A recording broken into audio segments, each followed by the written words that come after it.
In the name of Allah, the Beneficent, the Merciful. Surely I'm being turned to Thee, O Allah, trying to be upright, to Him who originated the heavens and the earth, and I am not of the polytheists. For surely my prayer, my sacrifice, my life, and my death are all for Allah, the Lord of the worlds. No associate has He, in this am I commanded, and I'm of those who submit. O Allah, Thou art the King, there is no God but Thee. Thou art my Lord, and I am Thy servant. I've been greatly unjust to myself, and I do confess my faults. Please grant me protection against all my faults, for none grants protection against faults but Thee. And guide me to the best of morals, for none can guide me to the best of morals but Thee.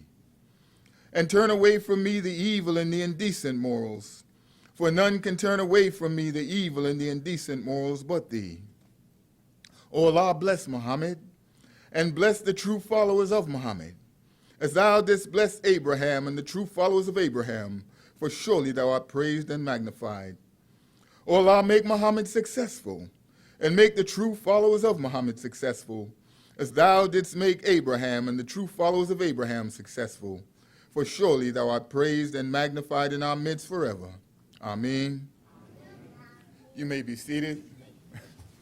In the name of Allah, the Beneficent, the Merciful, the all-wise, true, and living God, I bear witness that there is none worthy of worship except Allah alone.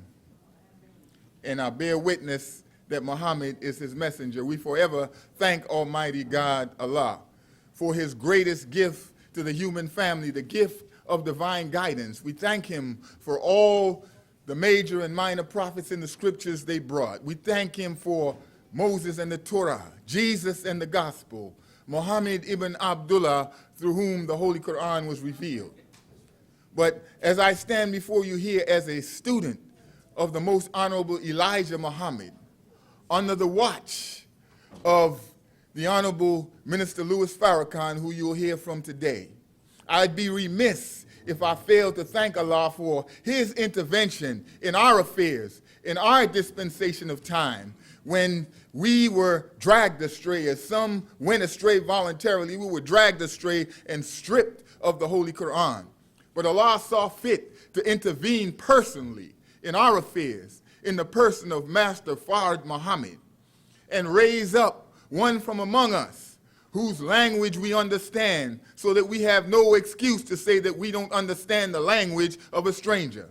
That one I'm speaking of is the Honorable Elijah Muhammad. And a wise choice it was indeed, because he chose one who had the foresight to duplicate himself in the Honorable Minister Louis Farrakhan. So I have nothing to say of myself, but it is in their worthy names that I greet you in the greeting words of peace and paradise in the language of our forefathers. Assalamu alaikum. For those who may not understand, it simply means peace. Peace be unto you, and peace is our nature. How's everyone doing this morning? I want to thank you all for coming out this morning. You're about to be blessed with the presence of the man of God in our midst. I see some familiar faces down there, Chief Wampa Mequin, and representatives from the National Association for the Advancement of Indigenous People. I see some people from the Black Lives Matter movement, the We Are the Ones, young leaders of today. Thank you for coming out, because the message is for you.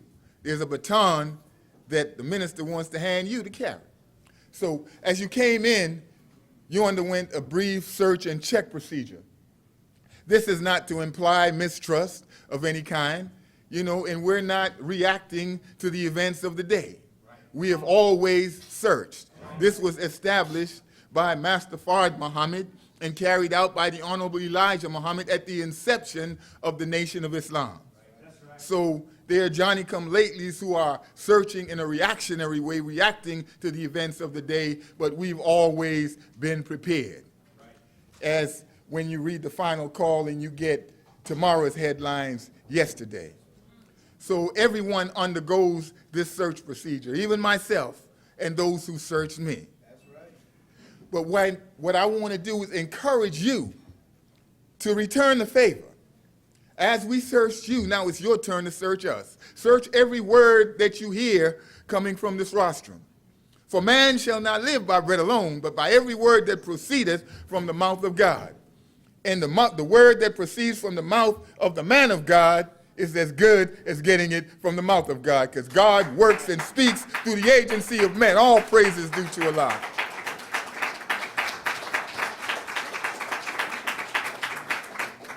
This is the embassy of the Nation of Islam. And so when you come into a government building, you get searched. Is that right? In this society. And so it is in the Nation of Islam. This is your nation. This is not just a house of worship, although it is a house of worship, but it's your nation. We're building infrastructure for you so that we can supply our own needs. And so we opened up in prayer. Every way of devotion involves prayer. And really, we are all direct descendants of the sovereign of the universe, Almighty God. You are the original man and woman of the planet. And so you have to be on speaking terms with your Father. Is that right? You have to be on speaking terms with your originator. I know that in this society, the role of father has been diminished through chattel slavery. But we have been reconnected to a teaching that encourages us to accept our own and be ourselves. And so we have to be in communication on speaking terms with the eternal Father. We're not talking about the Father, Son, and Holy Ghost. We're talking about the original man, the maker, the owner, the cream of the planet Earth, the God of the universe, who made you in his image and his likeness. And if you want to see what an image is and what a likeness is, look in the mirror. You want to see the face of God, look in the mirror. That spook teaching is over. In the book of Revelation, there's a verse that says, and the mystery of God, when this trumpet is sounded, the mystery of God is ended. It's finished. There's no longer a mystery, but it is now revelation. Well, that man that you're about to hear from today is that trumpet. He is the final call. It's not just a newspaper. The final call is who you will hear from today. And the mystery of God is ended. So we no longer believe in that spookology. And as we talk about reality of things, everything is real. Charity is a requirement, really, of all ways of devotion as well. If we could come forth with charity in the book of Malachi, chapter 3 and verse 10. Allah gives you what is really a proposition and a challenge. He says, bring the tithes and offerings into my storehouse, that there may be food in my barn, saith the Lord. And try me, test me, see if I will not open up the windows of heaven and release on you a blessing. Start up here, brother. Don't leave me out. I want my blessings too. In fact, this is my favorite part. Can't wait to get up in here and get Allah's money out of my hands. And I will release on you a blessing that you will not have room to receive. And if you don't believe me, there's a man in there that gives more than any of us has ever given. He's given his life. And you don't give your life by dying, you give your life by living. And he's lived his life for us, sacrificing. But I see my big brother has approached the rostrum. I call him my big little brother. He's small in stature, but big in spirit. This is our student assistant minister or student minister who goes into the prisons that we call the belly of the beast. And now the beast, Satan said he's going to and fro seeking who he may devour. And so the beast devours up Negroes. But we have a brother who goes into the belly of the beast like a medicine to give the beast indigestion. And then the Negroes that he swallows, he coughs them up as Muslims. righteous Muslims who have learned to accept their own and be themselves. So I want you to help me bring on this strong soldier, Brother Randy Muhammad, with a warm round of applause as I leave you the way I came before you in the greeting words of peace. Assalamu alaikum.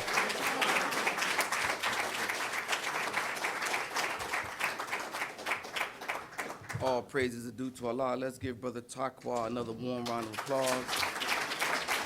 Praise is due to Allah.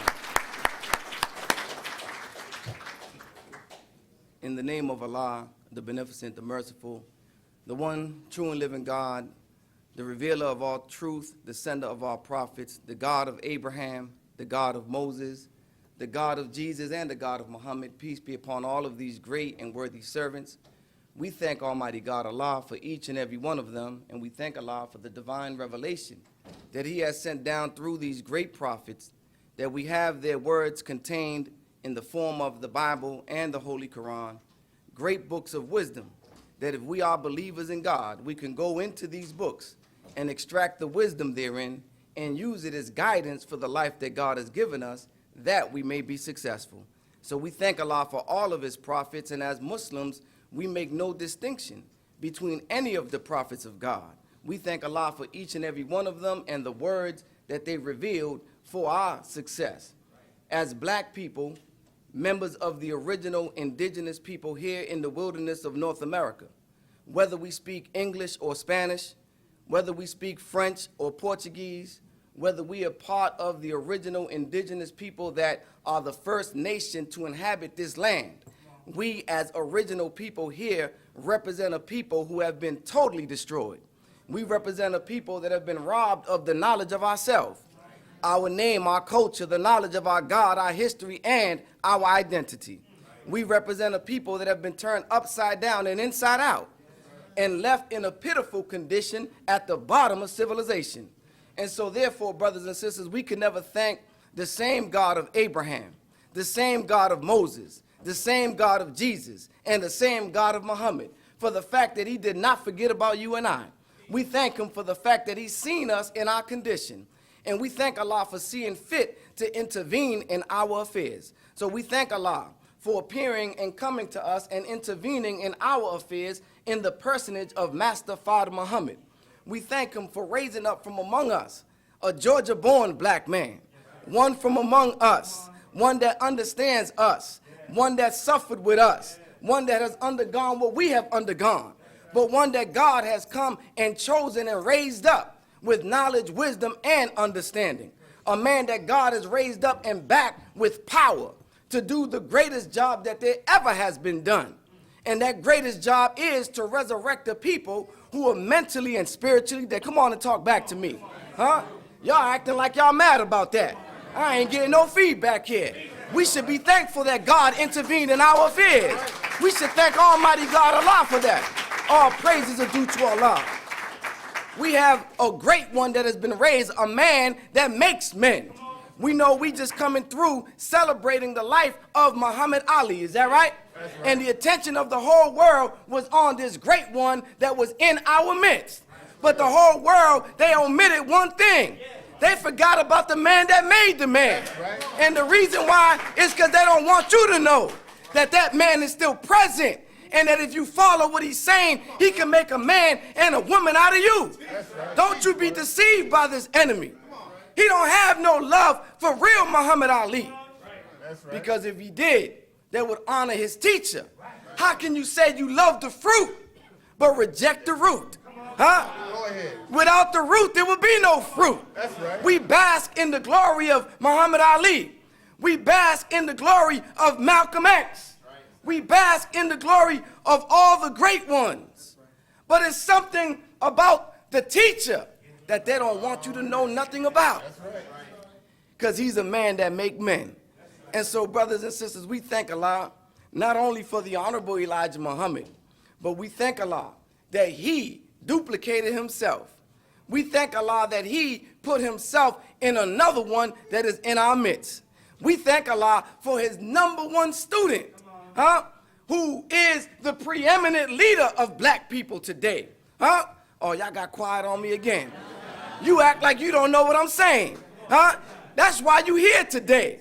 Because you was caught up in a magnetic attraction by a man who is magnetic.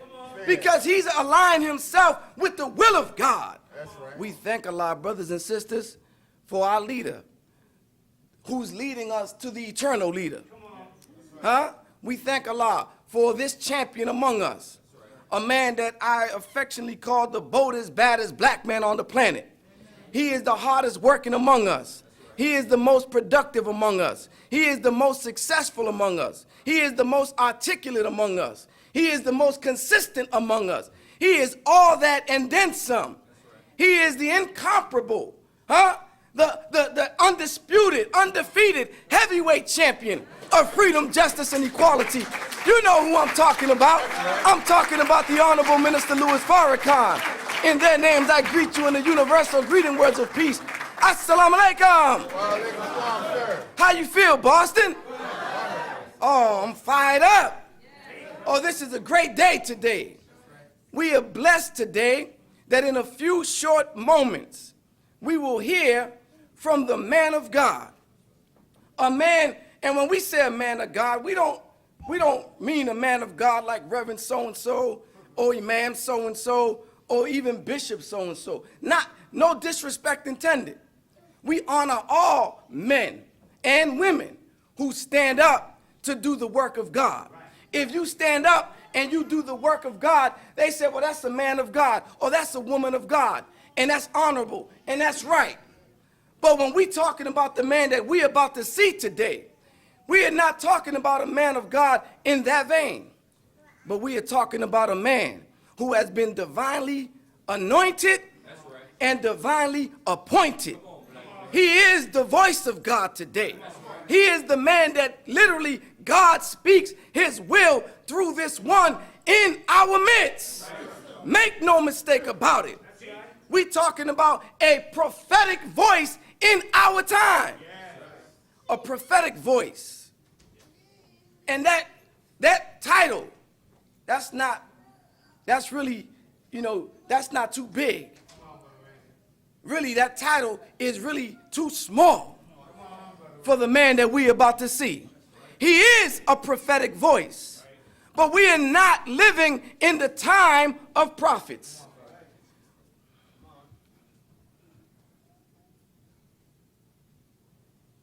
All praises are due to Allah.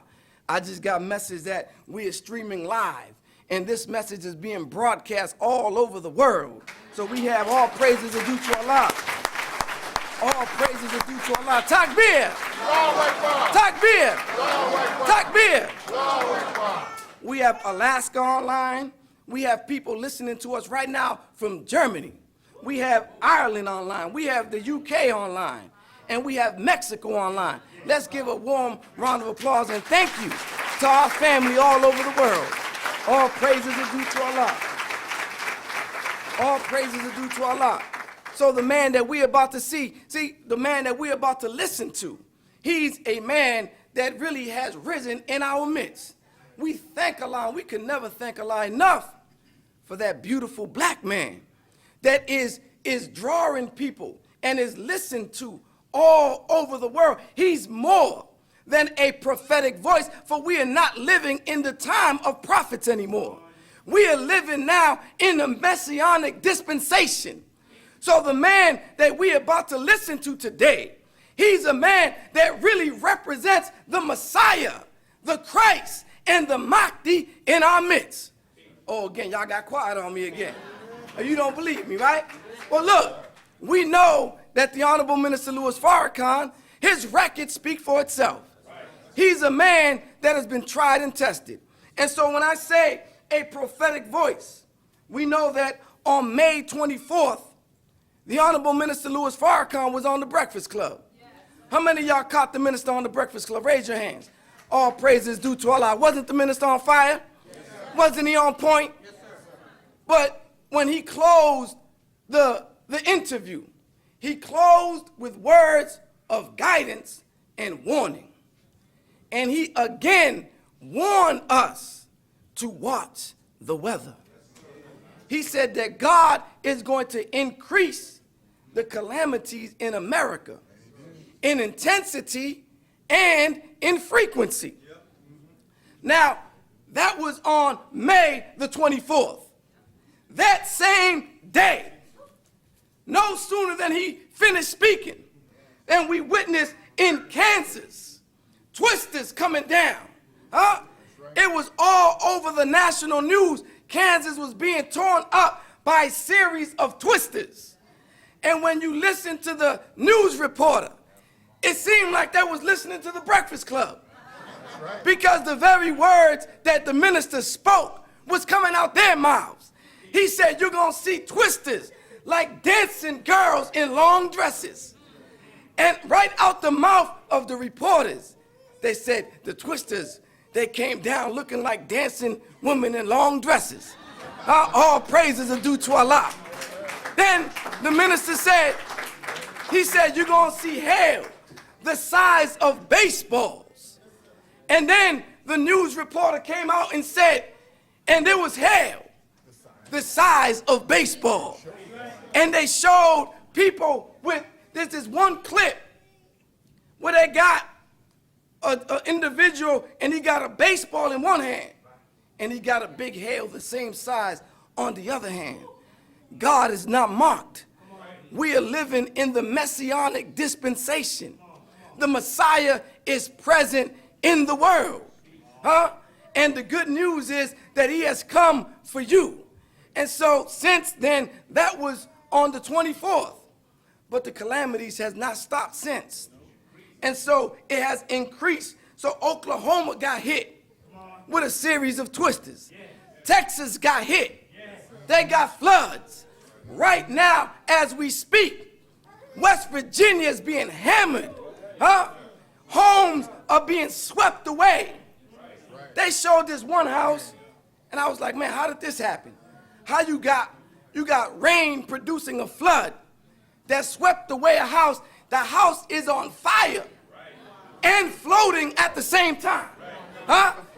So you got the fire, you got the rain, you got the twisters, you got the hail. Brothers and sisters, when we gonna wake up and realize that we are living in the day of judgment? All praises are due to Allah.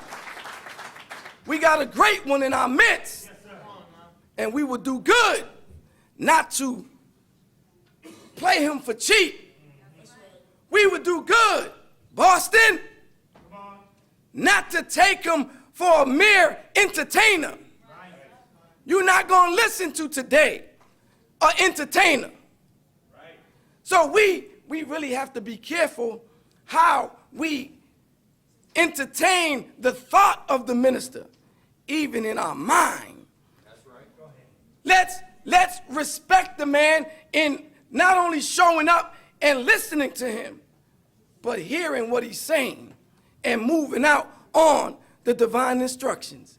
Now we here in Boston. This is the city where the minister grew up. To whom much is given, much is required. Is that right? And so this is a great city with a great legacy. We got number 11. Number 11. So as Minister Don likes to say, a city so nice they had to give us number 1 twice. All praises due to Allah. Now, we number 11. And this city has been built, right, by the Honorable Minister Louis Farrakhan, first and foremost. This was his city. And he left a great legacy in Boston. Boston was one of the most powerful mosques in the Nation of Islam under the leadership of the Honorable Minister Louis Farrakhan. And he took this mosque and built it up. But as he said, when the messenger sends you, he don't send you to a mosque, he sends you to a city. Right. And so under the leadership of Minister Farrkhan, Boston was rocking. The believers all up and down Blue Hill, right. Grove Hall. Yeah. There was black Muslim businesses. Is that right? That's right. Schools, bakeries, right. Grocery store, cleaners, restaurants. That was the example of economic development that was laid by the Honorable Minister Louis Farrakhan. And so when he was summoned to go to New York to fill the void that was left after Brother Malcolm was assassinated, there were some big shoes to fill. But all praises are due to Allah, that there was the right man here. Huh? His friend, his companion, his confidant, a man cut from the same cloth, his brother, his friend, Minister Don Muhammad. Huh? And under the leadership of Minister Don, Boston, we owe a great debt, of gratitude to not only Minister Don, but to his whole family, the Muhammad family. Let's show them some love. All praises due to Allah. Sister Shirley Muhammad, the great Sister Shirley Muhammad, all of his children, all praises are due to Allah. Takbir! Takbir! Takbir! Under the great leadership of Minister Don Muhammad, he continued. He stepped into those shoes and he grew into them real quick. And under his leadership, Boston again became one of the greatest mosques in the whole nation of Islam. As an example to many nations, in the 90s, Boston was the East Coast Regional Mosque. Mosque number 11 was the training center for the entire East Coast. And then Minister Don became the national consultant. Minister Don in this city secured friendships in all walks of life. Huh? He's a man that can call the mayor and he pick up on the first ring. Huh? He's a man that had friends in all walks of life. He had governors that would respond to his call. Elected officials. He built a coalition with black preachers. They produced the miracle here in Boston to clean up the crime and the drugs and the violence. This area, Grove Hall, was a blighted area, was an open-air drug market until the Nation of Islam came up into Grove Hall in Mosque number 11 and made Mosque number 11 a beachhead and transformed it. And now we see all type of economic development. Is that right? And so we got great history here. And so when we say number 11, a city so nice they gave us number 1 twice, but also number 11 because of the 2 ones that came and laid the foundation. So we thank Allah for the Honorable Minister Louis Farrakhan, and we thank Allah for his friend and companion, Minister Don Muhammad. And so all praises are due to Allah.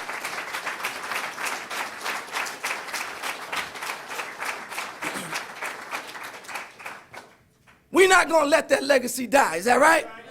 Now, we look beautiful in here today. Now, brothers and sisters, we got to make sure that we continue to come out and to support this work. We want to make number 11 number 1 again. We want to get back to our position. Is that right?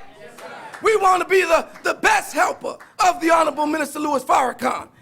Ain't it only right? Isn't it right? This is his hometown. We want to show him love. So, brothers and sisters, we are committed to work hard in Boston, to follow the instructions of the Honorable Minister Louis Farrakhan. So I'm going to ask you, are you with me and us here in Boston to ensure that the legacy of Minister Farrakhan and Minister Don in this city, that their legacy would not go to waste? Are you with me in that, Boston?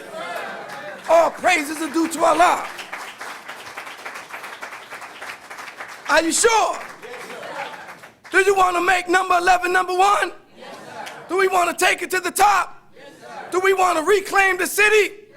Do we want to clean up the streets? Do we want to make our community safe and decent places to live? Do we want to stop the violence? All praises are due to Allah. Well, with that, we got the word that the man of God is present.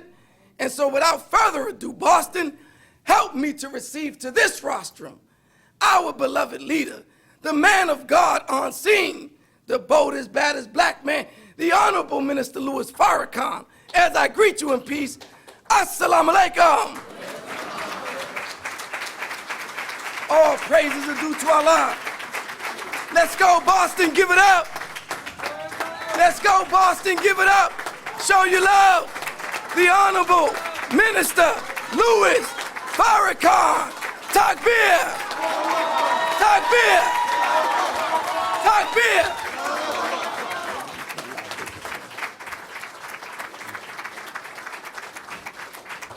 Takbir. Takbir. Takbir. Praise be to Allah.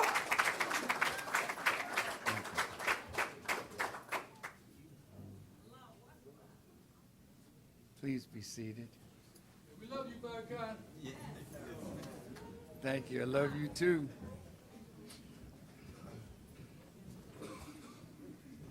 In the name of Allah, the Beneficent, the Merciful,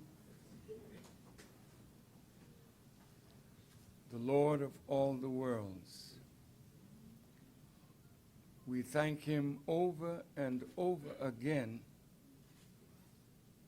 for His intervention in the affairs of human beings,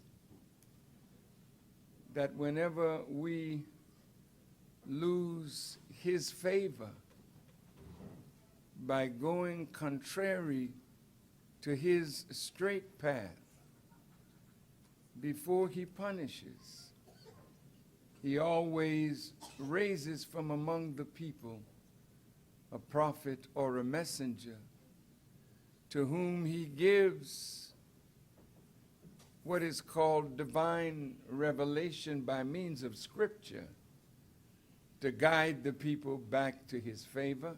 Yes, sir. And guide the people, of course, back to His straight path. Such a man was Abraham, such a man was Moses, such a man was Jesus. Such a man was Muhammad ibn Abdullah. These are worthy servants of God whose names will always have honorable mention down through the generations, because they didn't live their lives for vanity, self-serving purposes. They lived their lives for the betterment of people. And when you live your life only for yourself, then you're already dead. You're just waiting for the time to return us to the earth. But when you live your life to serve others, to make life better for others, to improve the condition of the world that we came into, that when we leave it in a better state. Those are the people whose names live. Though physically they are dead, they are honored down through the generations for the sacrifices that they made. Such men and women are those who are our ancestors in the struggle for liberation, since our fathers set the soles of their feet in the Western Hemisphere as slaves. Yes, sir. Always among us there were men and women who fought to make life better for the rest of us. Always among the native people there were those who gave their lives to improve the quality of life of their tribes, their nation, their people. So today we remember Geronimo. We remember Sitting Bull. We remember Marcus Garvey. We remember Nat Turner. We remember Martin King. We remember Malcolm X. We remember the Honorable Elijah Muhammad. We remember all of those on whose shoulders we stand today, as we should. But now this is our time. We are yet alive.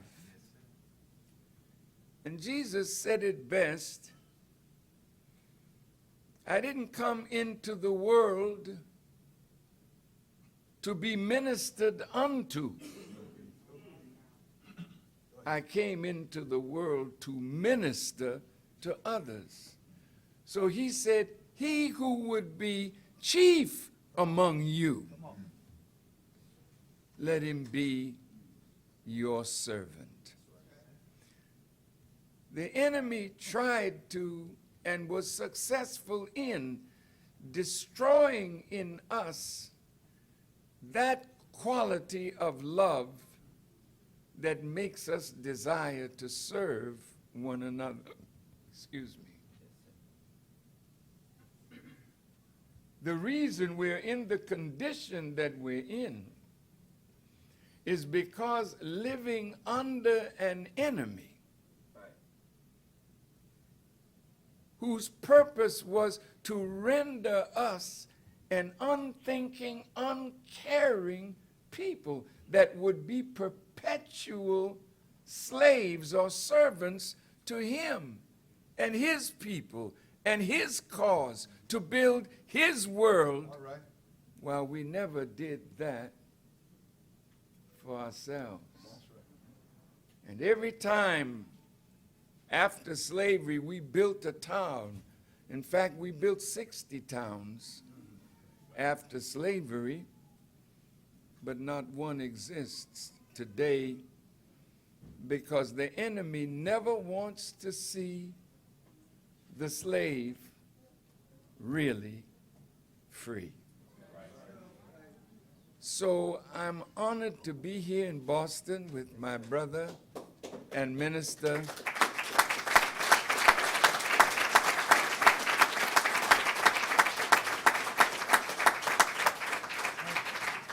Brother Minister Don, and his dear wife, Sister Shirley.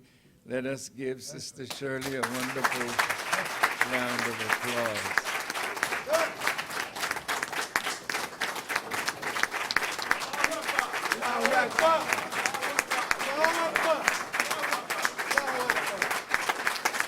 Thank you.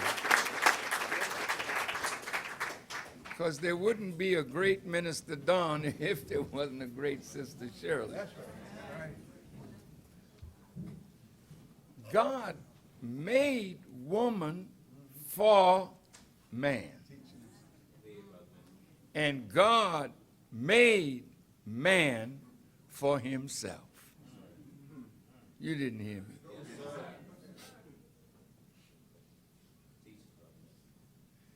When God creates a creature, he gives it a nature that justifies its existence when it behaves as the Creator created it to be.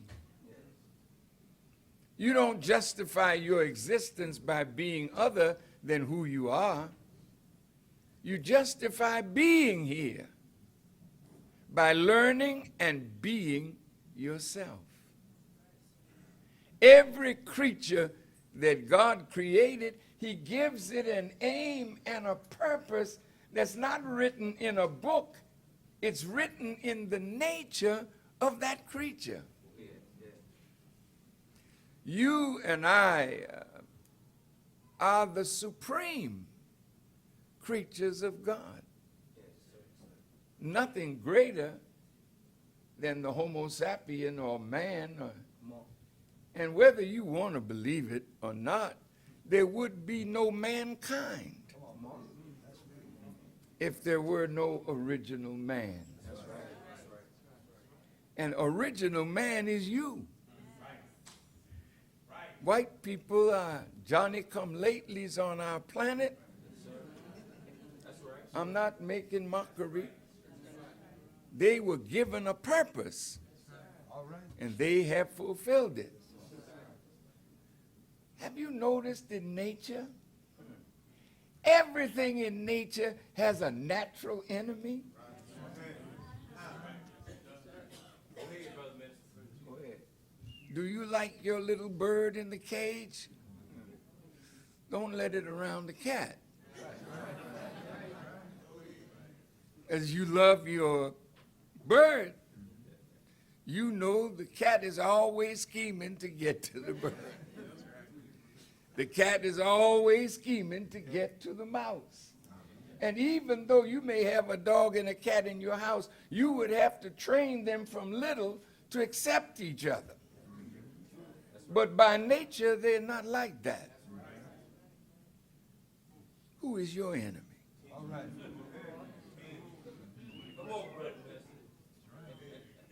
Who is the natural enemy of the original man? Think about it.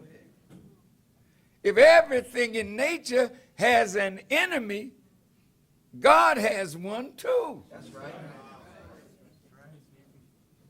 Who's the enemy of God? I didn't hear you. What? That's right. But God, aren't you the creator of everything? Come on. You mean you created an enemy for yourself? What's the yin and the yang in the human being? Everything in nature has an opposite side. So the black man being the original man, you have a natural enemy. Just like God has a natural enemy in Satan who is always working against God's purpose for man. Can I give you a picture from the Holy Quran? Yes, sir. Did you know sometimes that God and Satan have talks together? It's like Ronald Reagan talking with Russia. And they tell you, well, the president is visiting Russia and meeting with Gorbachev or Putin, and you don't even get excited. Right. Say, I wonder what they're talking about. All of them are looking for control, mastery of the planet.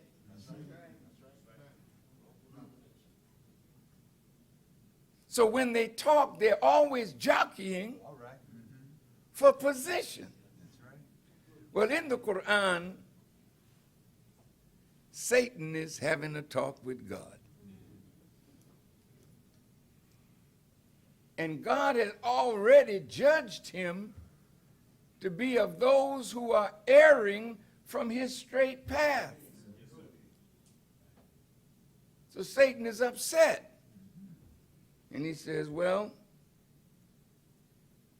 because you have judged me as being in error and made me disappointed, respite me, delay my doom till the day when they are raised. What do you mean they are raised? Two things can't occupy the same place at the same time.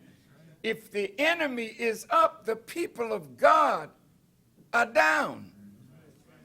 So God and Satan are talking about the future. And Satan is telling God, well, I know you're going to judge me and destroy me at some point in time. And all of you who read Bible or Quran or whatever scripture you read or believe in, there's an ultimate battle that is going to take place between God and Satan. Is that right? Yes, sir. Yes, sir. So both of them are busy. And Satan is telling God, well, because you judged me as erring, caused me to remain disappointed that I'm not going to stay around here forever like your people. I'm going to lie in wait for them right in your straight path. And I'm going to cause all of them to deviate. And God replies,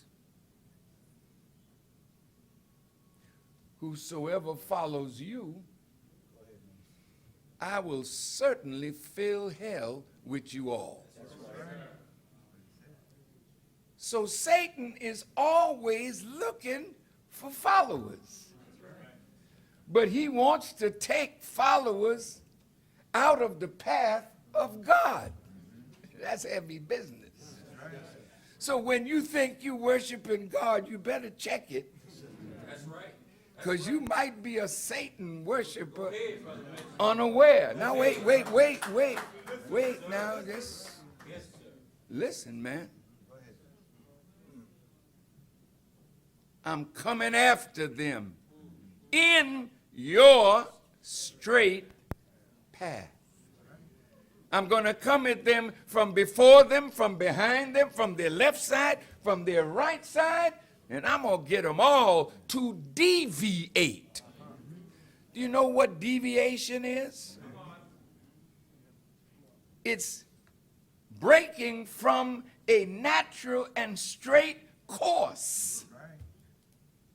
So if as Muslims we say, oh Allah, guide us to your straight path.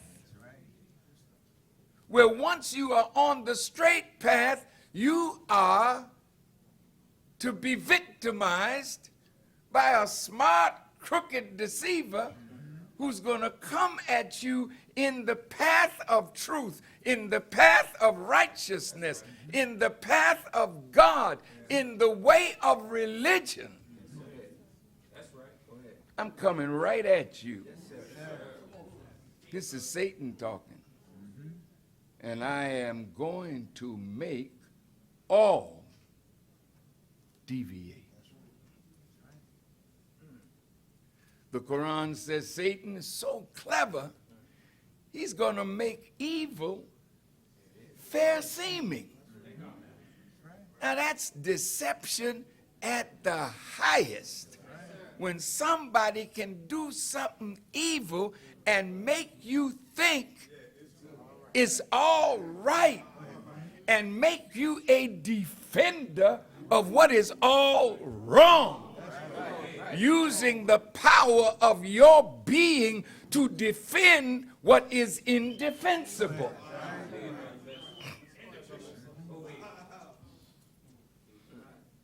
This legal system is a mess.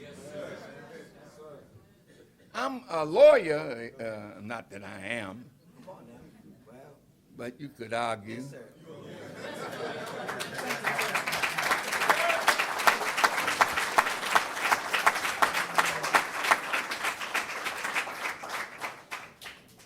A lawyer that passes the bar is sworn to give an adequate defense to his client, whether the client is innocent or guilty. Dang, I've killed somebody. I got to get lawyered up now. Liared up is a better term. Now, I done hired a lawyer. He said, well, Farrkhan, did you do it? Well, you know, I mean, it wasn't my fault. But yeah, I did it. Well, tell me the circumstances of it.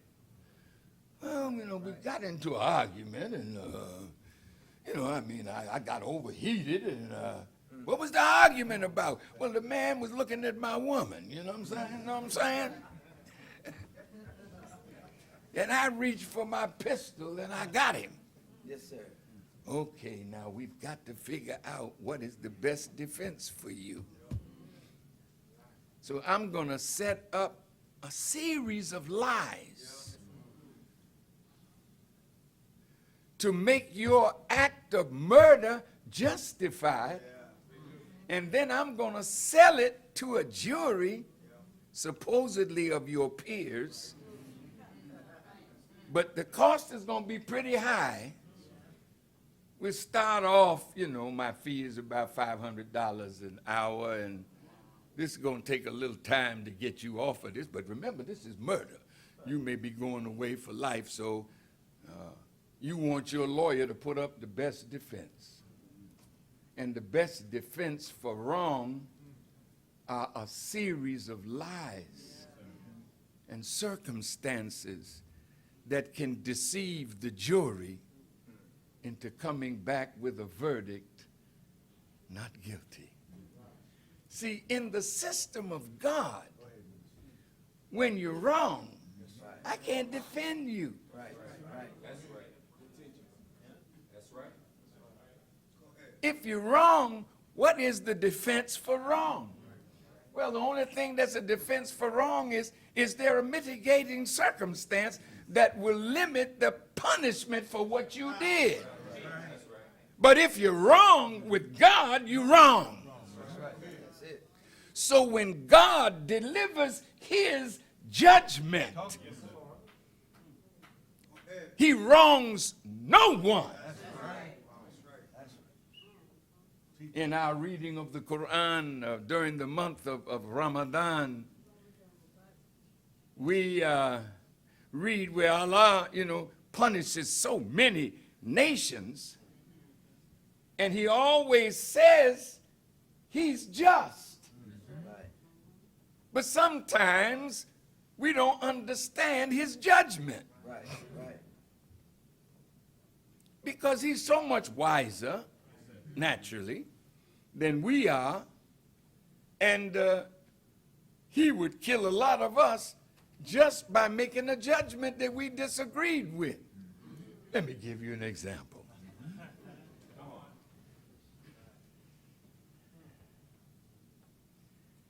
Three men came to visit Abraham, and one of them was the Lord. I'm going to say it again. Three men came to visit Abraham. This is Bible. In the plains of Mamre, in the 18th chapter of Genesis, and one of them was the Lord. In the Quran, it's three angels. Abraham saw them. They were not spooks.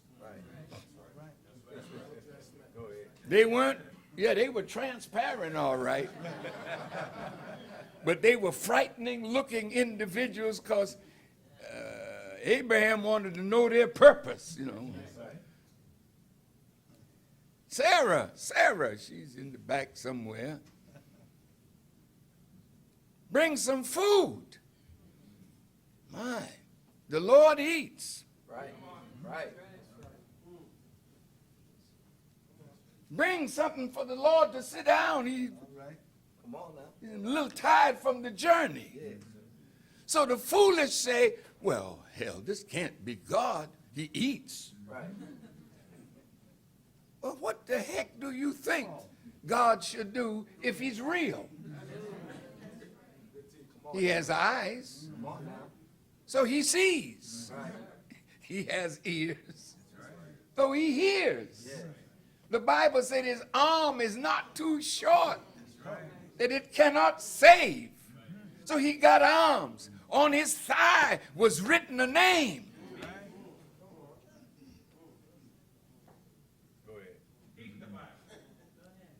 And the Quran.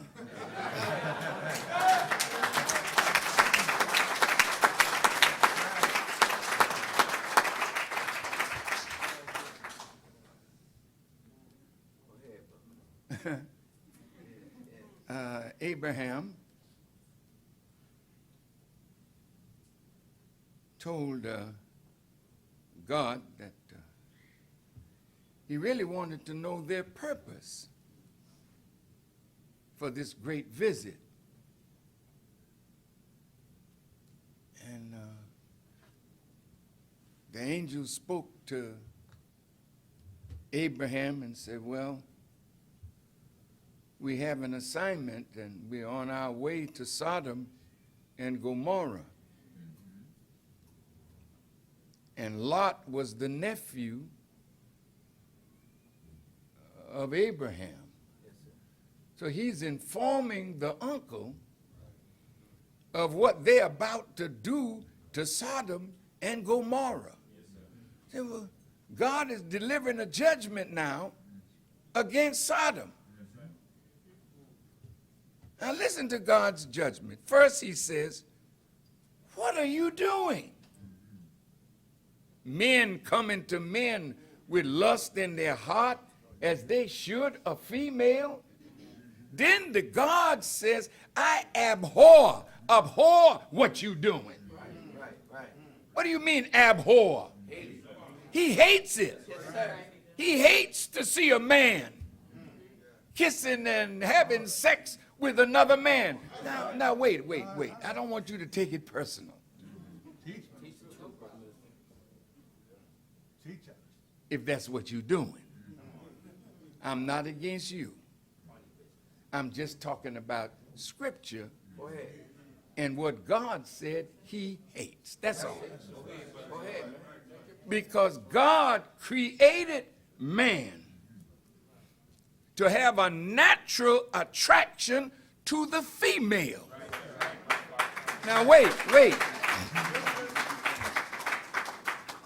He made you in such a way that your body attracts a man.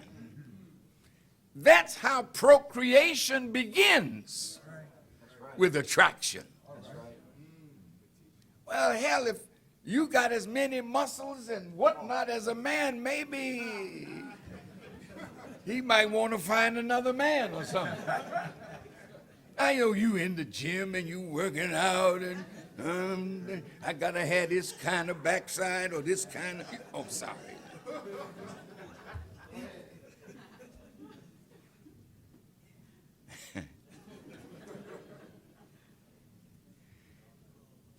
That's why there's always been another generation coming.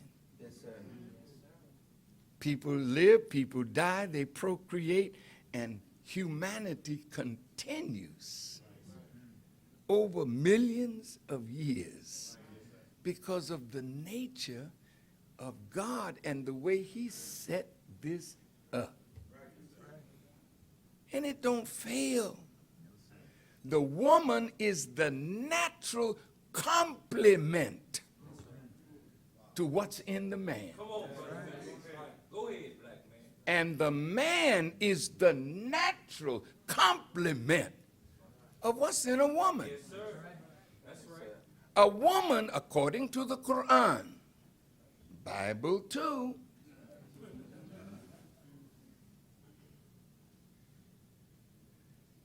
she's created as a consoling agent for a man that's doing what God asked him to do. Yes, sir. Adam, yes. Multiply. Oh, okay, I'm going to do that. Replenish the earth. Subdue it. Uh-oh. Go ahead. That's my command. As a man, you're supposed to be a producer. That's right. That's right. The word multiply don't mean just have babies. The word multiply says you are a multiplier. The universe is the multiplican. And when you tap into this universe, you can extract from it whatever you need to fulfill your purpose in life. But you have to tap into that and you become a producer. Wait a minute. Listen. Producing is hard work. You believe that? Yes, sir. Some of you may be musical producers. That's hard. Because you have to gather people, put them together, make something out of nothing. That's a producer. All men are born by nature to be productive. And he's keeping me aware of the time, so I won't overstay my time. Much as you want to, sir. Much as you want to. A producer, when he's had a long, hard day of producing, you didn't hear me. Come on, big play, Brother Minister. Go ahead. Not a long, hard day of doing nothing. That's right. That's right. Coming home expecting comfort. You don't deserve comfort for doing nothing. You didn't hear me. You're not working. You're not producing. You don't need a woman. That's right. Because now you're becoming a pimp. Right. Talk to us. That's hard language. Go ahead. I know you may not like it, but you can't disprove it. That's right. Teach it. When you don't produce, you are living with a woman that is producing. You the little boy in the house then. Talk. And she don't need you for sex. That's right. They make little toys for that.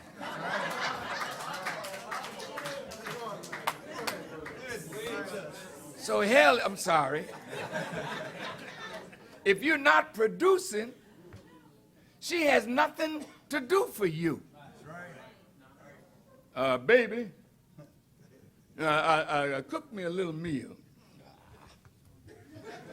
She's mad as all get out because who want to cook for somebody that's going to eat but won't work? That's right. That's right. Talk to us. That's right. See, the white man have us all upset with each other Right. because the man don't have a job, and the white man see to that. There was a time in Boston when I was a little fella. In the morning, I would see the men who were in the house with their wives, with a pail in their hand, with a little lunch in the pail, going out to work because there were factories all around the inner cities that allowed us to work and bring home something to make a home for our families. Today, if 70% of homes with children in it are run by females and no man is present, what kind of condition is that? I attended a graduation of my great-grandchild from college, and 92% of those that graduated from the University of Illinois were females. Women wanted to be engineers, women wanted to be doctors, women wanted to be lawyers, women reaching for the heights in this world. Where is she going to find an appropriate companion? And if a man can't match you in intelligence, oh, you didn't hear me. And I have to tell you, brothers, I had never met a dumb woman. That's right. That's right. That's right. When it comes to man. That's right. Women are very cagey and smart and wise when it comes to dealing with men. And that's why men seem to have it want it simple, you know, fall in love with another man who don't make natural demands on you. Teach us. Go ahead. But if you're going to fall in love with a woman, brother, we're going to have to bring it. That's right. I mean, at first it might be easy, you know, smile and good morning, sweetheart. She bypassed the bad breath and all of that. Give you a little something to eat. And maybe even comfort and console you with what God has given her as a consoling feature of her being. But after a while, she's very tired of being used to give comfort and consolation to a man who refuses to work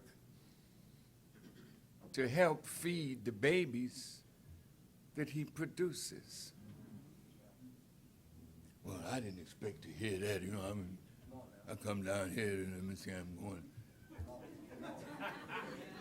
I missed my church service this morning, and I come over to hear this Farrkhan, and he talking about. But this is the kind of teaching we need.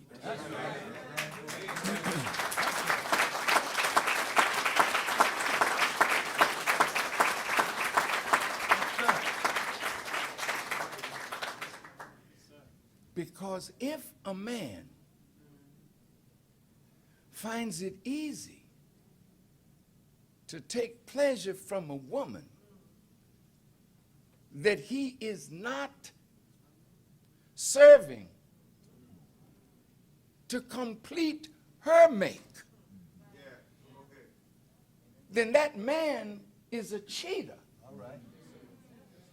And the Quran says, woe to the cheaters. That's right. All right. Who when they take in full. But when they give less than what is required.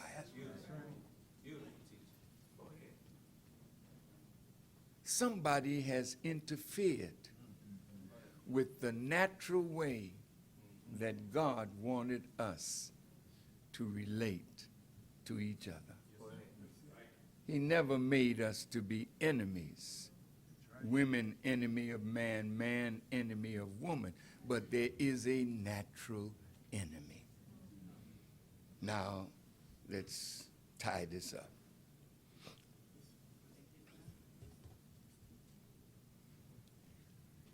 Every creature that God created,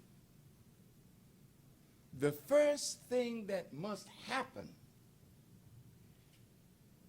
is it must free itself or be freed from the womb that bore it to pursue its course in life. So there is no life without freedom. Freedom is the essence of life itself. Because the creature that is freed from the womb now has a chance to justify its existence by being what God created it to be. Then that creature that justifies its existence is equal. Though it be a bird, though it be a flea, though it be a fly, though it be a butterfly, though it be a lion or a tiger, it's equal to the sun. Go ahead, sir. Go ahead. That gives life to all. Yes, sir. Because the sun is doing what God created it to do.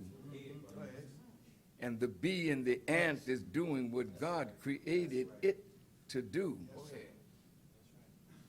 But somebody came among us. That's right. That's right. There's a new world opening up called the New World, the Western world.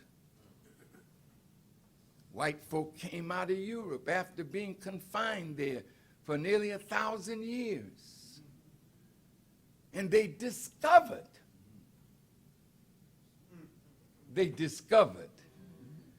but people were already here. So they not only discovered land, they discovered people who were the natural owners of the land. In order for them to be on this land, they had to get rid of the natural owner of the land. It's my native family.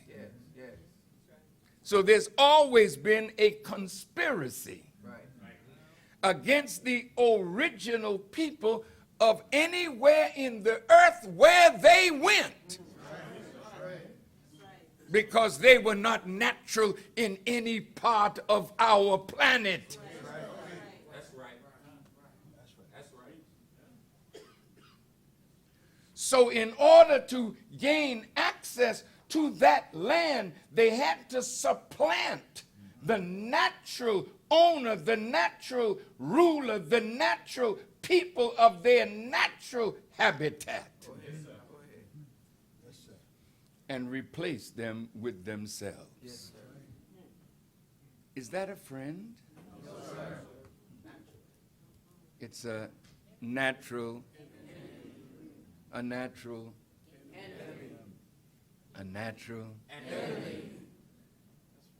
Only an enemy of God would deprive another human being of what God intended for that human being to have.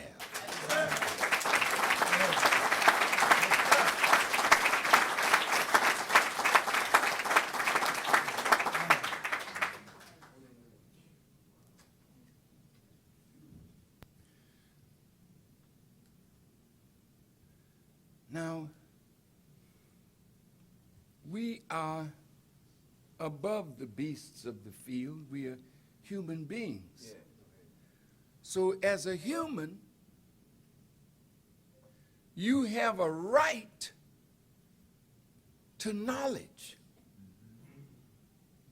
because it is only the possessing of knowledge that separates man from beast. Would you agree? Yes, sir. So human rights demands that every human have access to knowledge. Okay, what was our condition? Did we have access to knowledge? Yes, sir. Did they deny us the human right to know? Yes, sir. Come on. Yes, sir. How long have we labored in slavery, not learning how to read or to write? Over 300 years. That's right. Would a friend do that to us? No, sir. You know, when I went to my great-grandson's graduation, it was a black graduation. I had never heard of such. I said, whoa, what is this? No white folks. Wow. It was separate. Wow. The big graduation was the next day, but the blacks had their graduation the night before. Wow. Go ahead. Go ahead. I have a son in Phoenix. I went to his graduation from the University, Arizona State, and he had a black graduation. I said, what is this? And the big graduation was the next day, where the whites, the blacks, the Asians. Oh. I said, why is that? They never are able to shut us up. When it come graduation time, right. And you got a baby that's graduating, yes, sir. Show it up. And they tell you, hold your applause. until everybody is finished. What do you say? You may be listening to white folks telling you that, but when that baby of yours walk across that stage, we start hollering. The child go to acting up.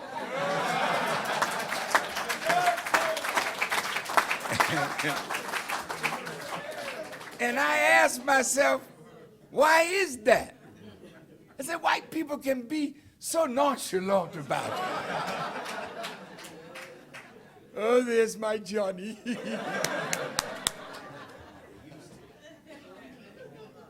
Not us. Why is that? When I was living in Boston, I went in the 7th grade to Boston Public Latin School. And when we opened the book on Boston Public Latin, it's the oldest school in America. In 1635, Harvard was the next year, 1636. What were you doing in 1635? We were chopping cotton, baby. We were picking tobacco. We was on a plantation, getting whooped for not producing enough cotton while white folk were graduating. Did you hear me? So they've been graduating for hundreds of years, and now at last we got a chance to walk across a stage with a BS degree. Oh, we gonna raise hell this day.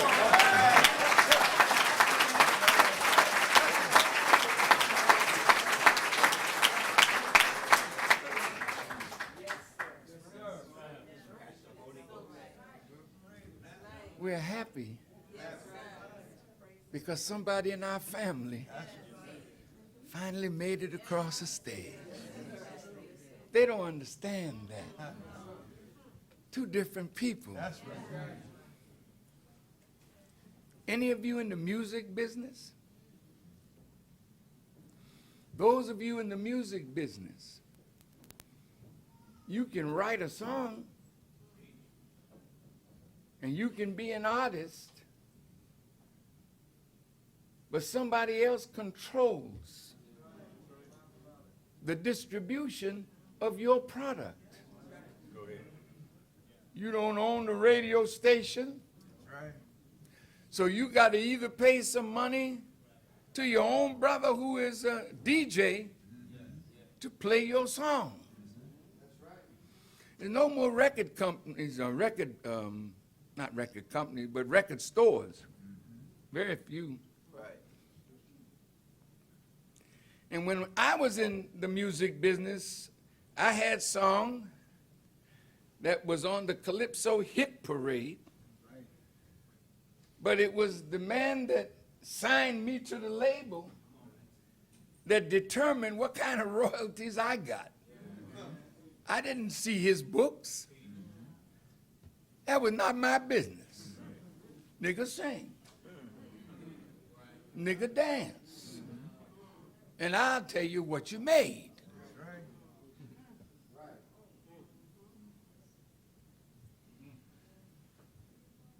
How are we to survive in a world where a natural enemy is the doorway to any progress that we make? We have to move him. That's right. Did you want to vote?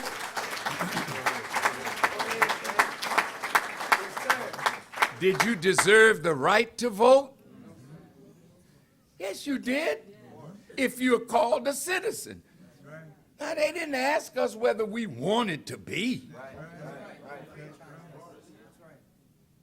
Some of us might have had a different opinion. but we were made citizens. And the 13th, 14th, and 15th Amendments of the Constitution guaranteed us citizenship and protection and all of that. And that was a trick. Would a friend trick you like that? No, sir.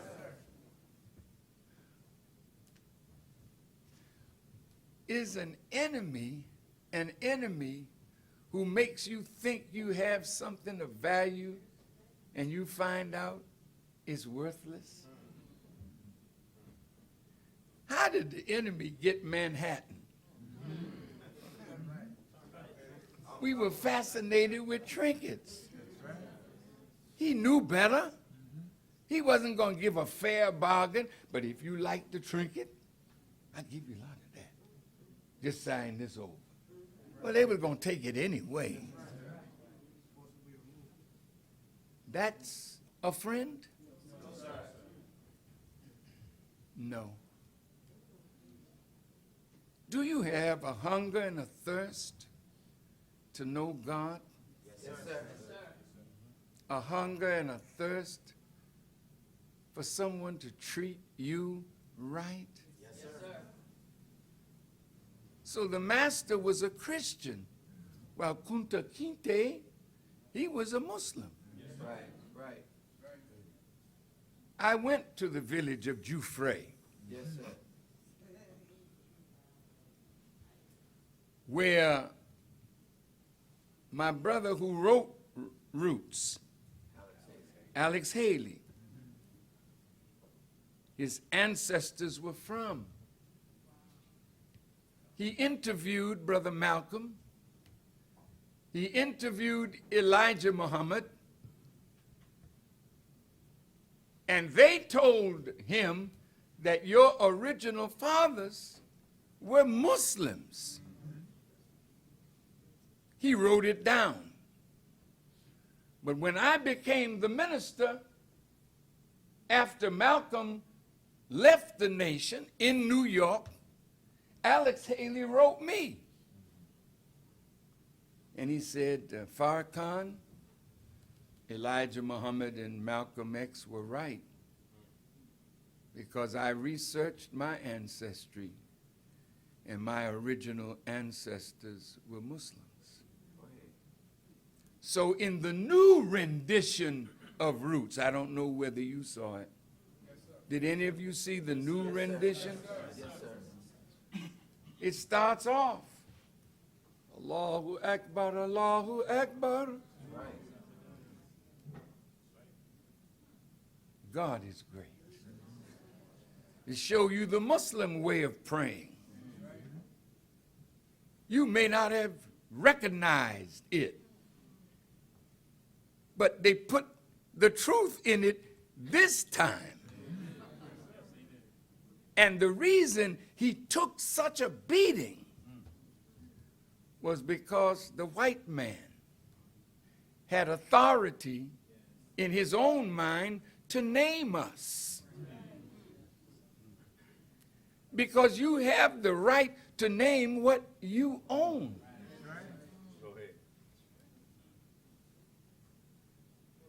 He said, my name is Kunta Kinte. Lash him. Like Ali when he was whooping Yes, sir. those that refused to call him by his Muslim name. He said, what's my name? And he whooped him some. And after he whooped him some, he asked him again, what's my name? And if they didn't say it, he whooped him some more. Well, that's exactly what the white folk did to Kunta Kinte. We were beaten to accept their name of us. Toby don't equal Kunta Kinte. Toby. Now look at the names that you wear. Now wait a minute, Farrkhan, you're getting kind of personal.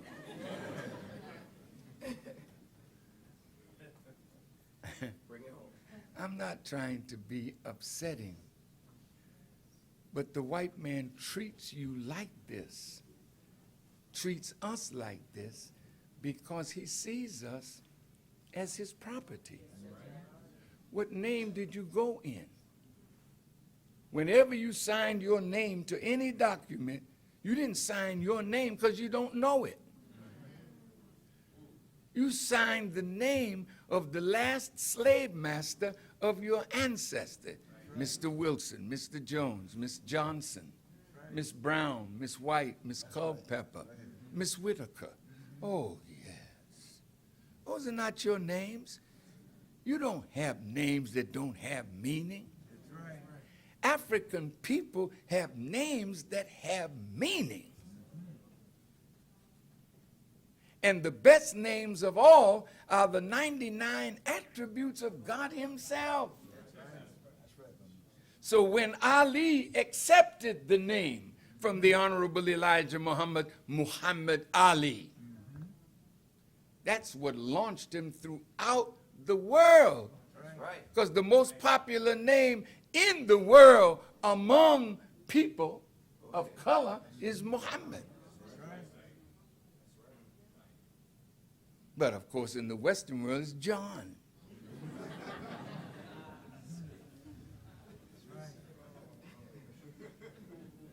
So Johnny, Sally, those are not your names. That's why you say, I like that Malcolm. Malcolm who? Oh. Who named him X? Elijah Muhammad.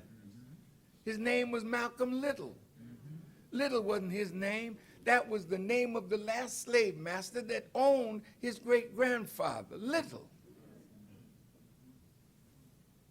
Don't you think if we're free, shouldn't we be free enough to take a name that connects us to God or to our own African people? Yes, sir.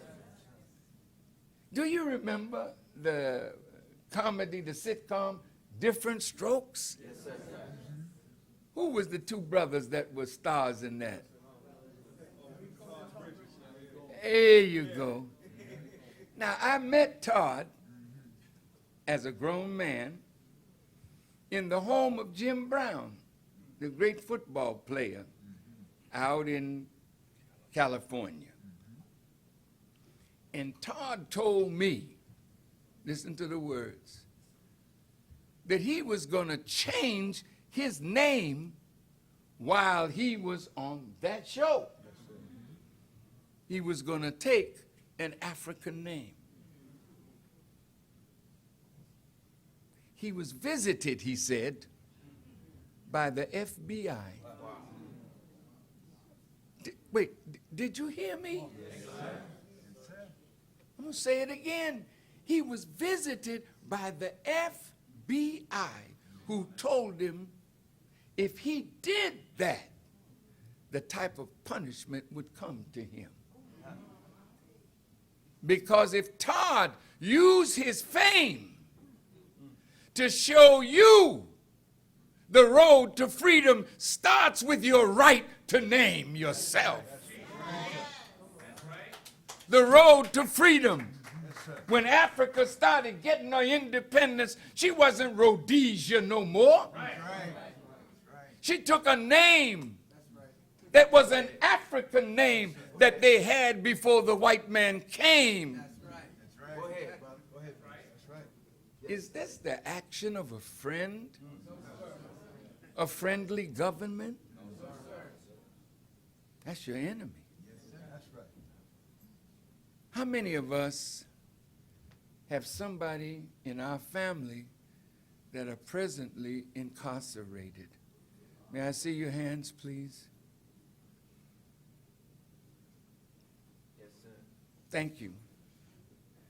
Now, in the 13th Amendment, you're a citizen. As long as you don't commit a crime, because if you commit a crime that's a felony, they have the right to put you back in slavery again. Go read the 13th Amendment for yourself. Now, how many of our young people that are in prison went there for the sale or possession of a small amount of drugs? Many? Most? All right. So if they search you and you have a blunt, I guess that's what they call it today. I've been out of the business for a long time. And this reefer, which I used to buy in Boston for 50 cents. Now, you know, that's a long time ago when you can buy a joint for 50 cents. Now, all you had to do is have that in your pocket. And sometimes they'll put it in there. And we go to prison. And what do you do in prison? You work for Motorola. You work for Fortune 500 companies for next to nothing. When you finish doing your time and come out, do you think you can go to Motorola and get a job paying the legitimate wages? No, they got yours for free. So the whole objective is to turn you back there again. How much recidivism goes on? So again, our people in prison are slaves. And they justify it by falsely accusing us of a crime. Would a friend do that? Would a friend conspire, as in Ferguson, Missouri, to stop people in their cars, charge them with something light that they're not guilty of, extract fines from them, put them in jail, and the fines support city government? That's not just going on in Ferguson. That's Boston. That's New York. That's Hartford, Connecticut, Springfield, Massachusetts, Worcester, Massachusetts, Providence, Rhode Island. You are the victim in every society. You have a natural, open enemy. Now, Farrkhan, see, that's kind of hard, you know what I'm saying? Because I'm in love. And I got a beautiful white girl.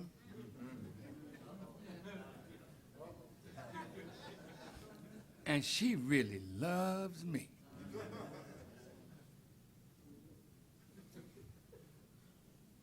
She treats me so good.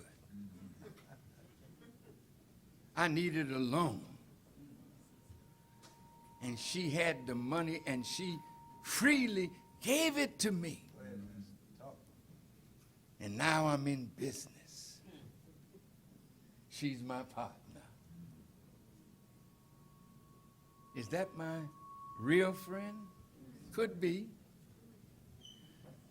But Samson fell in love with Delilah. And Delilah became powerful because she found the secret of his strength.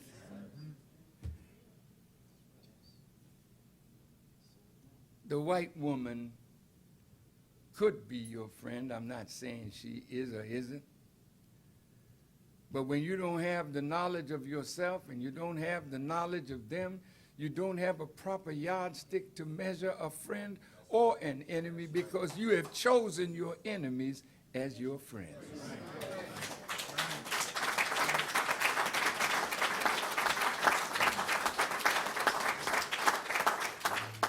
I'm not on the fast of Ramadan in the sense of not drinking water because of my physical condition. And my mouth is a little dry, and I would like to take a sip of water, but I will not do it in the presence of those who are fasting unless I get your permission.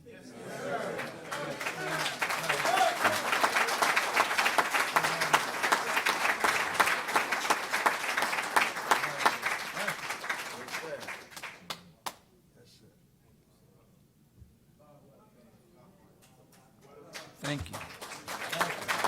Now, brothers and sisters, I want to close this lecture. You are doing things that the enemy has made fair seeming. Your nature teaches you right from wrong. It is not right that we should condone what God condemns. So if God hates what the Sodomites were practicing and they were destroyed because of it, how could I, as a preacher, following Joe Biden and Obama, put my blessing on something that God has not blessed? Then evil has been made fair seeming to me. I do not think anybody has the right to kill people who are homosexual or lesbian or transgender. They have chosen a path. They say they're born that way. My teacher taught me. He said, leave them alone. Allah has something for them. Now you might think that may be death. Not necessarily so. They are victims of scientific management of their sexuality without their even knowing it. Have you seen these ads on TV? Be careful. One of the side effects of this drug, talking to men, you may develop breasts.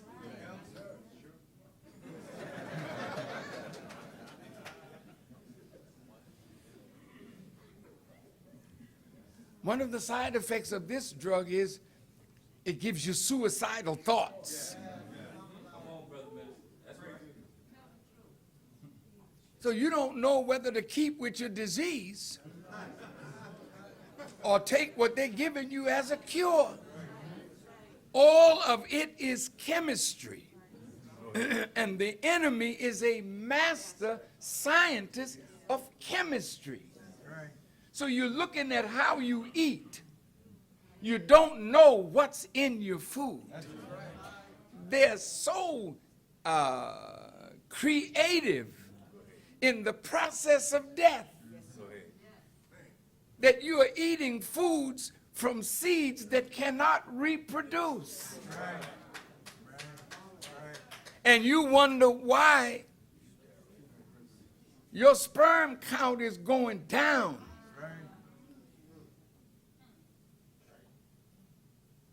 You wonder why, as a young person, you have an erectile dysfunction. But here's a chemical. Take this Cialis, and of course, if it lasts longer than 4 hours, check. Because you're a 5-minute man, so if and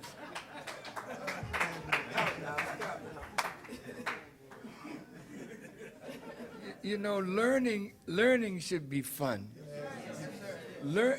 Preaching is a joy to me, transferring knowledge.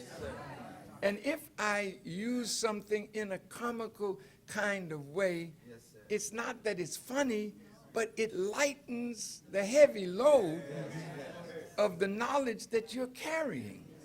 So look, these scientists of death have taken us away from natural foods. And now look at us. When I was a young boy, growing up in Boston, cancer was a Caucasian disease. 60 years later, black people lead in every area of cancer. Am I right? Yes, sir. Your health has been compromised by the food that you eat. You love McDonald's. I'm loving it. And you don't know whether you're really eating a burger or eating science. That they can make something like leather taste like meat, smell like meat. I saw on YouTube, you need to check this out. Lettuce that they make. Put a little green stuff down and watch it grow, and it looks just like lettuce. They have meat that looks like meat, but it's not meat. Check it out for yourself. You're dealing with death itself. That's the enemy of life. That's the enemy of God. That's the enemy. An open enemy. So the Quran says, don't follow in the footsteps of Satan. So every time the Muslim prays, he says, Qul a'udhu billahi min shaitanir rajim. I seek refuge in Allah from the accursed Satan. Well, if Satan is accursed and driven away from God, why would you follow in his footsteps? He has made evil fair seeming to us. My dear sisters, you are so beautiful. Your form is so naturally enticing. God does not wish for you to show man your adornments. You know what an adornment is? It is something that makes what you're looking at more beautiful because you've adorned it with something. Your breast is an adornment. The shape of your buttocks is an adornment. So the Quran says, sisters, don't go striking your foot as you walk. Wow. When you do this, especially with those high heels that got you all bent over, you swear you're 6 foot tall and you're 5'6". You can't wait to get home and kick them shoes off and come on down to what's real. But sisters, when you walk and you make noise when you walk, that which naturally has form and beauty and motion attracts attention. So when you dress in something that does not cover your adornment, you open up in a man the worst in him. You say, well, the man ought to be able to handle it. He's not made by nature to handle you in your nakedness or near nakedness. Remember that song, Who Let the Dogs Out? And some of you are Q's and Omegas, you know. And I've been among the Omegas, and they're grown men, you know, professional. I said, "Dad, what is this?"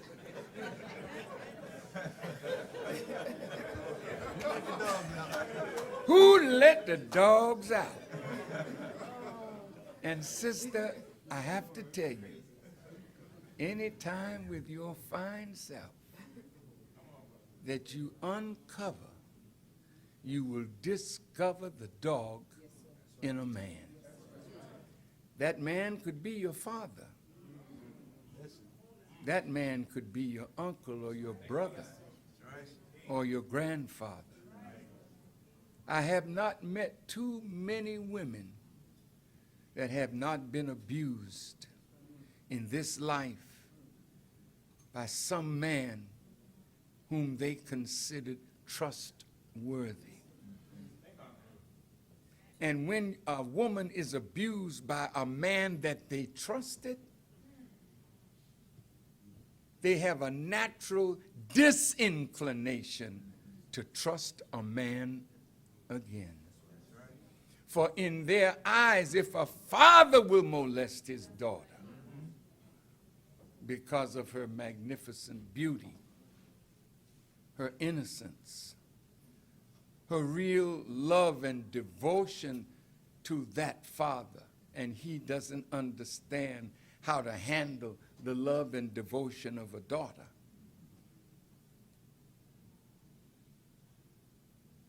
then in our world you've committed a crime that is worthy of death. Because when you abuse a woman, you've almost killed her. And from that condition of abuse, only God can bring her back from that and give her a healthy relationship with a man. My sisters, the friend would not style you in clothes that bring the dog out of a man. God is he who is your best friend. God will not allow you to be harmed or hurt like that. So the Quran says, cover yourself. That's not limiting you as a woman. That's making man respect you, not for the beauty of your form or the beauty of your face, but he got to get acquainted with the beauty of your mind.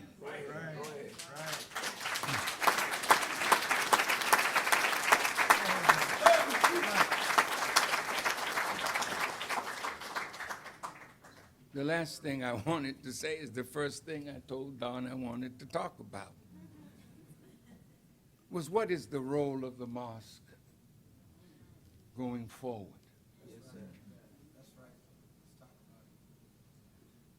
We are in a colonized state of existence. The black community is not a community, it's a colony. Go downtown and look at Chinatown. The Chinese control every aspect of what goes on in their part of town. They're separate and they're happy. You don't see them picketing. They ain't treating me right because I'm a yellow man. They treating themselves right as a yellow man and making a way for themselves, and they're smarter now than the white man. So they happy. You see police in Chinatown, but they look like the people they're policing. And if a white man is in there, he's serving and protecting. But in the black community, the police are not there to serve and protect. but to make sure that the savagery of our community does not spill out and upset the white community and the business community. Right. Right. We are a colony like the original colonies in the United States that were tied to a wicked king. Yes, sir. That's right. And here we are in a colonial status tied to downtown. Any pastors in the house? You always respond when the mayor calls. Right. Right. Right. Right. And the mayor calls Right. because you are the controlling agent Come on now. in the colony Come on.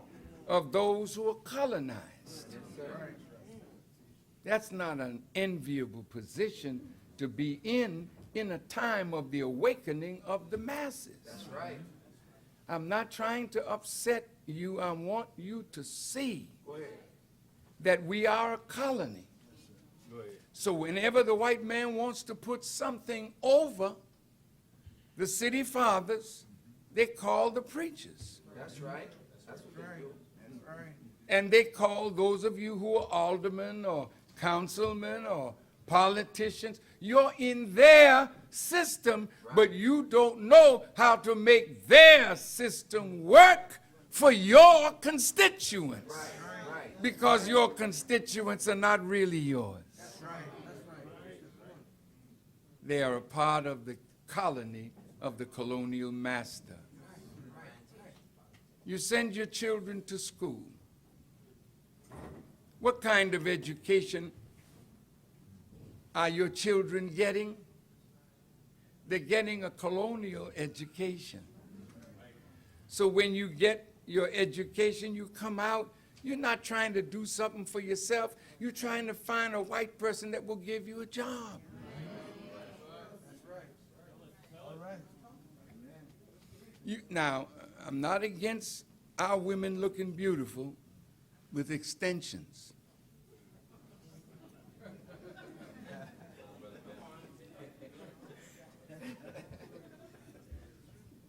But sisters, the Koreans have about 90,000 stores throughout America selling hair products. And you will find they're all in the black community because white folk don't need extensions. They do this all the time. And you about to break your neck trying.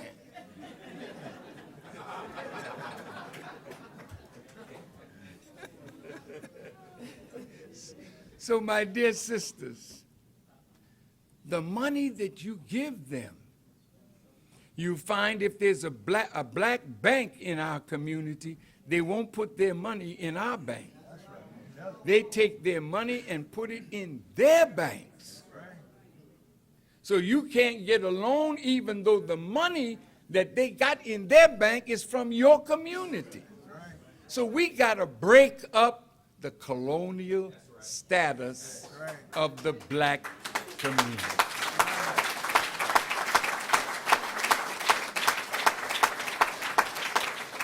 I leave you with this. You can't make this community a decent place to live unless we control the education. The education is part of the trick. And if the education were right for us, we wouldn't lead in dropouts. It's not an appealing education because they're educating us, and the base idea of that education is white supremacy. You need an education that will make you love you, that will make you see what you have contributed to the onward march of civilization. You need an education that you can use to elevate yourself and your people. And we have scholars. That's right. I'm not talking about we Muslim, I'm talking about black people. We have scholars that can devise an educational system for us, but we have to have the control of the school board and tell them what kind of education we will receive. Yes, sir. Then every school in our community should be ours. That's right. That's right. And then we should dot the landscape with businesses Yes. that we put up. Yes. There's a lot of abandoned buildings in our community, sitting around doing nothing. But we should take those buildings Yes. or buy them, That's right. and then with a little money, rehab them. That's right. Take our young men that don't have a trade and take the tradespeople and make our young people their apprentices and let them learn how to rehabilitate these buildings and then sell the buildings and build your own treasury to own the community where you live. And the reason now that in Grove Hall, they're moving us out because you didn't own it. And if you did own it, they gave you a price that you couldn't refuse. And they moved you out. Wherever we live, we should make it ours. That's right. That's right. The 10,000 fearless, Yes, sir. Yes. we have to be the ones to stand in between the guns and the gangs. These are not bad youth. That's right. They're youth that have never been given a proper education and guidance and opportunity to make a better life. That's not for white people to do. That's for you and I to do. And I don't see any government being angry with us for wanting to take control of where we live. Go ahead.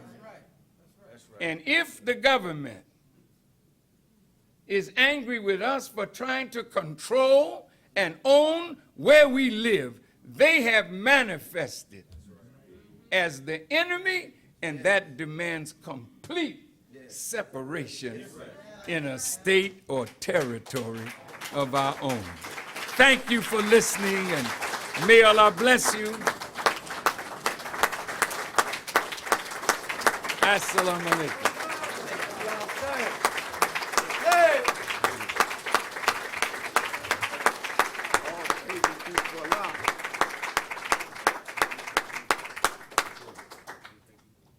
People, family, after hearing what you heard taught today, do you believe that what you heard taught is the truth and is good for us? Yes, sir. Do you? Yes, sir. Would you raise your hands if you believe it's true? Good, thank you. If you do believe it's true, don't you think it's time that we act on it? Yes, yes. See, if we act on the truth, we're going to make change. That's right. I'm not asking you to join the mosque. If you wish to, you can. But all I want you to do is act on the truth that you heard, and let's make ourselves a better people. May Allah bless you. Thank you so much for listening to me. Thank you, Brother Don and Sister Shirley and the family for allowing me this privilege to talk to you today. I greet you again. Assalamu alaikum. I turn you back into the hands of Brother Randy, and he will dismiss you. Thank you. Allahu Akbar. Let's give it up one more time for the Honorable Minister Louis Farrakhan. Come on, show your love. Show your love, Boston. All praises due to Allah. All praises are due to Allah. The Honorable Minister Louis Farrakhan. Did you enjoy yourselves today? Yes. Praise be to Allah. We was well fed. Is that right? Let's give it up one more time for the Honorable Minister Louis Farrakhan.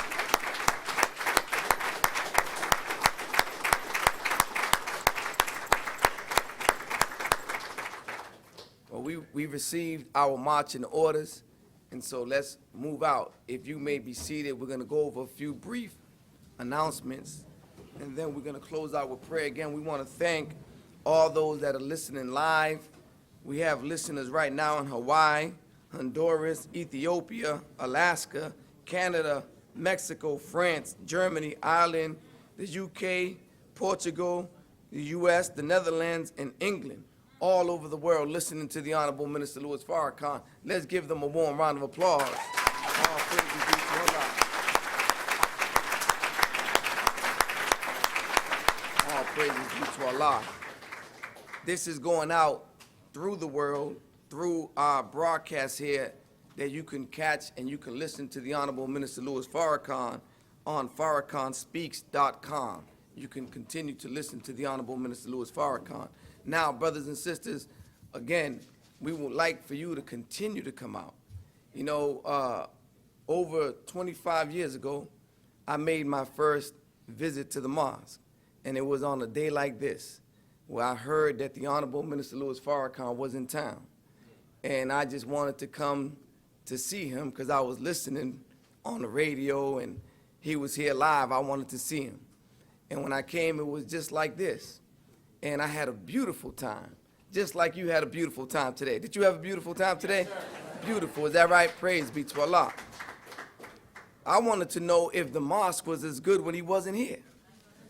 I want to know, would I come and find the same spirit of brotherhood and sisterhood and get that knowledge and that spirit that says love our people and do for self. So I came back the following week, and I'm still here 25 years later. All praises be to Allah. And so I would encourage you, if you like what you heard today, as I was saying in the opening, Minister Farrakhan is not an entertainer. He is a divine man of God, and he has given us concrete solutions to our problems. And so if you're sick and tired of being sick and tired, then come on and let's be a part of the solution. Because if you're not a part of the solution, then guess what? You're a part of the problem. Is that right? So I want to invite you to come out. We have study groups here on Wednesday evenings. Doors open at 7:30, and we begin at 8 o'clock sharp for this next week. As we're in the month of Ramadan, we're actually starting at 7:30, so the doors open at 7 because we got to break fast at 8 after 8:30 for Ramadan. And then we have study groups on Fridays as well. We want to invite you to come out. We have our main lectures every Sunday. So next week, same black station, same black time. Come on out so that we can continue to go into the life-giving teachings of the Honorable Elijah Muhammad, and we can work on what the Honorable Minister Louis Farrakhan has given us instructions to do.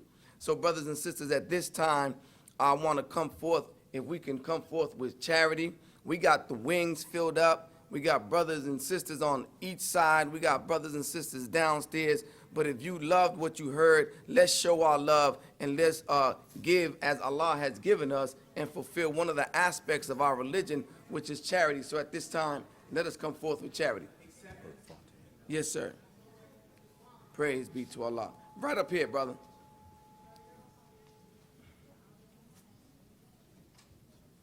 Yes, sir. Now, so the Honorable Minister Louis Farrakhan asked, how many of y'all believe that what you heard is the truth and good for our people? Can I see those hands once again? That's right. All praises are due to Allah. Give yourselves a warm round of applause. Now, after hearing those words, is there anyone today that was inspired and moved and would like to accept your own and be yourself and help us in this city?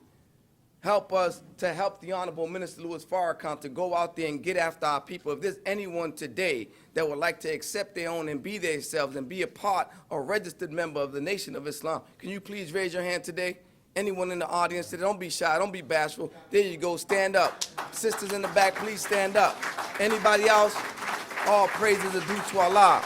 All praises are due to Allah. Anybody else? If there's anybody in the wings, anybody downstairs, anybody on the side that was inspired today by the words of the Honorable Minister Louis Farrakhan and would like to come on, I want to invite you on up. Sisters, come on up. On behalf of Minister Farrakhan, I would like to have the privilege and the pleasure of shaking your hand and welcoming you to the Nation of Islam. Let's give them a thunderous, warm round of applause. Come right on up.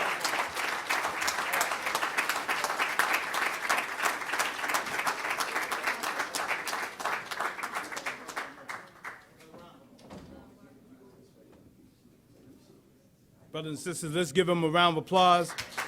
All praise is due to Allah for the Most Honorable Elijah Muhammad and the Honorable Minister Louis Farrakhan. Anyone else would like to accept the life-giving teachings of the Most Honorable Elijah Muhammad? Don't be bashful. Come on up. This is our day. This is our time. This is the time to rise, black men and women. Show your love for the Honorable Minister Louis Farrakhan. Come on up and shake the hand of one of the student ministers of the Honorable Minister Louis Farrakhan to show that it's a new day in the old town. We are about to rise and make a difference in the lives of our people. One more time, give him a round of applause. All praises due to Allah. Anyone else? Going once, going twice. The devil's mad, and we're glad Go ahead. That's right. that there's a soul that he can no longer have. That's right. Go ahead. All praises due to Allah. Yes. Yes, all praises due to Allah. We so excited. Now, brothers and sisters, you know the final call is here.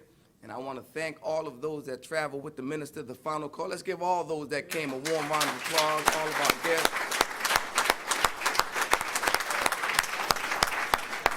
Praise be to Allah. Brother Let's give hard-working Brother Fontaine from Chicago a round of applause. Yes, sir. And Brother Fontaine, could you say that slow one more time? Come on up, brother. Yes, yes, yes. Firstly, we're very honored to be here in Boston, Massachusetts. Honored to be in your company. You are a beautiful group of black people. Today's message, dear brothers and sisters, and any other message from the Honorable Minister Louis Farrakhan is made available store.finalcall.com.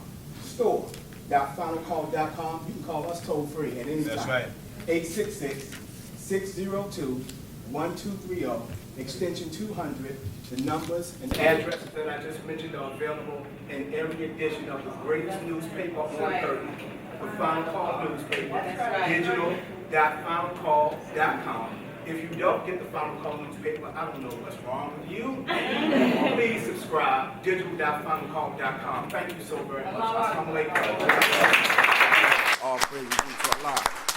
All praise be to Allah.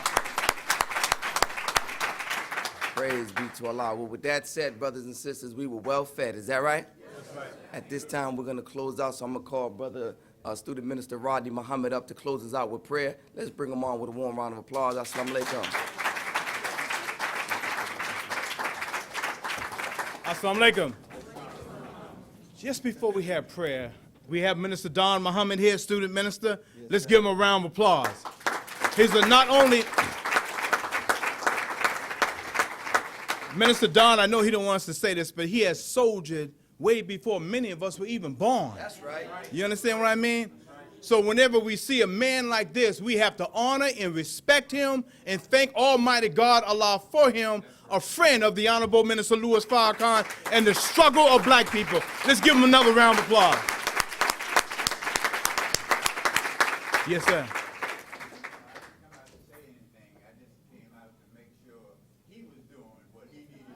You would hear what you're supposed to hear. Yes, sir. So I'm trying to help the Honorable Minister Louis Farrakhan. Yes, sir. That's a soldier in the army of the Lord. Is that right? And before we have prayer, I want to recognize Reverend Moore. Can you turn around? This man knew Minister Farrakhan at a young age. That's right. As a matter of fact, can I see that right quick? Was that his wedding? He was at his wedding. He's 90, 95. 95.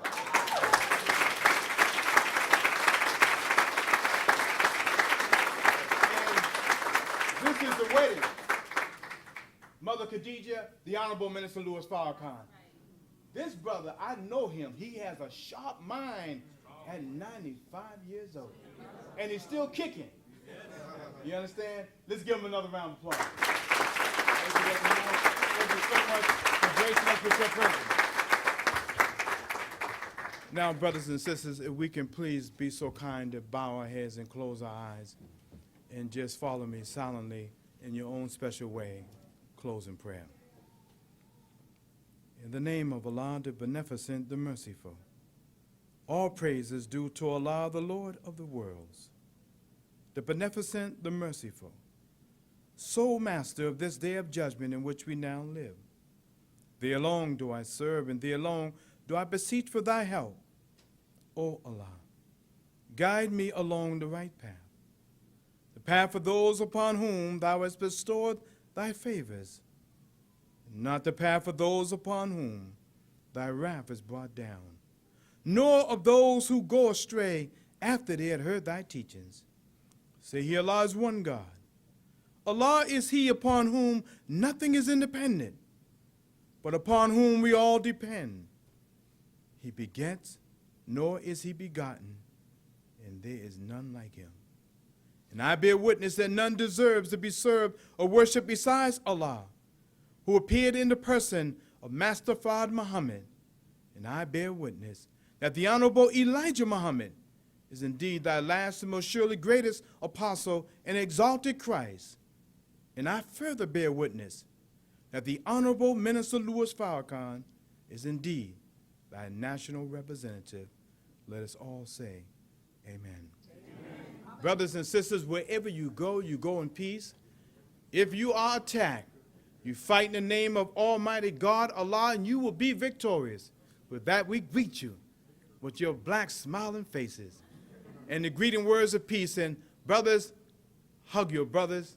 Sister, hug your sisters. And husbands, hug your wives, and vice versa. And let's go into the world and let's raise Boston up for the Honorable Minister Louis Farrakhan and Minister Don Muhammad, the Nation of Islam. As I greet you in peace, Assalamu alaikum. You are dismissed.